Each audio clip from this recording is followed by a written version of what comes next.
What if the person your whole neighborhood judged turned out to be the one protecting everyone all along? This story will make you question everything you think you know about judgment, prejudice, and what it means to truly be a neighbor. It all began the day Mr. Marcus Jordan, a quiet black man in his 40s, moved into Maplewood Estates, a well-manicured community known for its strict HOA rules and even stricter residents. His house was simple, clean, and freshly painted a calm shade of gray. But from the moment his moving truck arrived, people started whispering. Mrs. Whitmore, the HOA president, peered through her blinds like a hawk. "Who approved that truck to park on our street?" she muttered to her husband. When he shrugged, she added sharply, "And look, he's painting his door red. That's not HOA-approved color." By the end of the first week, Mr. Jordan had already received his first violation letter. "Your garbage cans were left out past the approved time. This is your first warning." He sighed but didn't respond.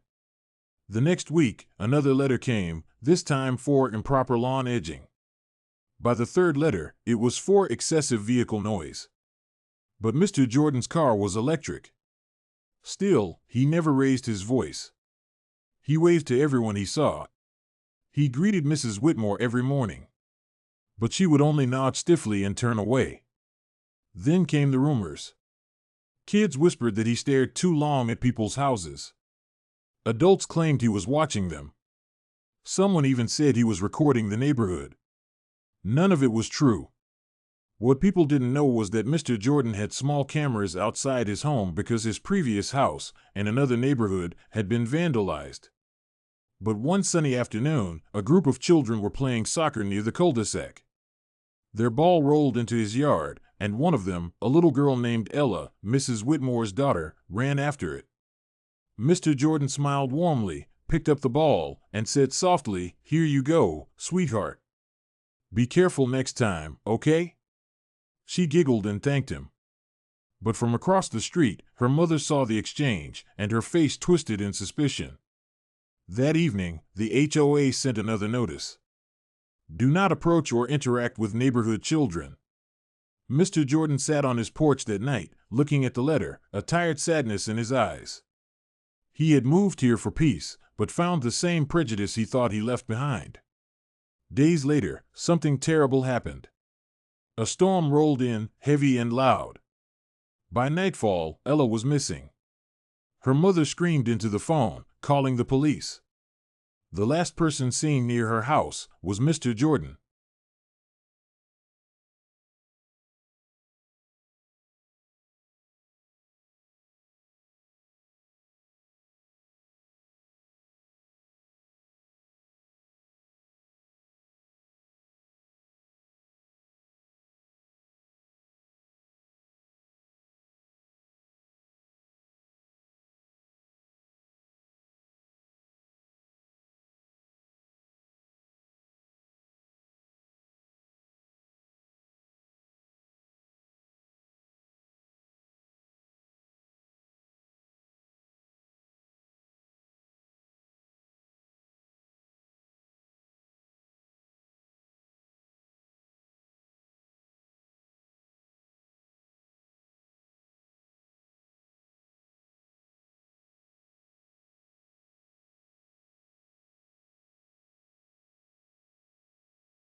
The sound of sirens echoed down Maplewood Street.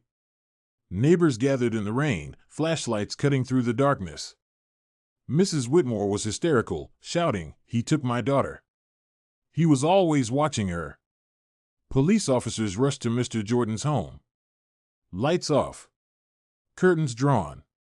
No sound. Mrs. Whitmore screamed, "Break down the door." The officers hesitated but then kicked it open. Inside, they expected chaos or worse. Instead, they found the house spotless, calm. And in the living room, Ella sat on the couch, wrapped in a blanket, sipping hot chocolate. Mr. Jordan stood quietly nearby, soaked from the rain. "I found her near the park," he said, his voice calm but tired. "She was scared and crying. She said she got lost when the storm started. I brought her home, but no one answered the door." For a moment, no one spoke. Then Mrs. Whitmore rushed forward, pulling her daughter close, sobbing uncontrollably.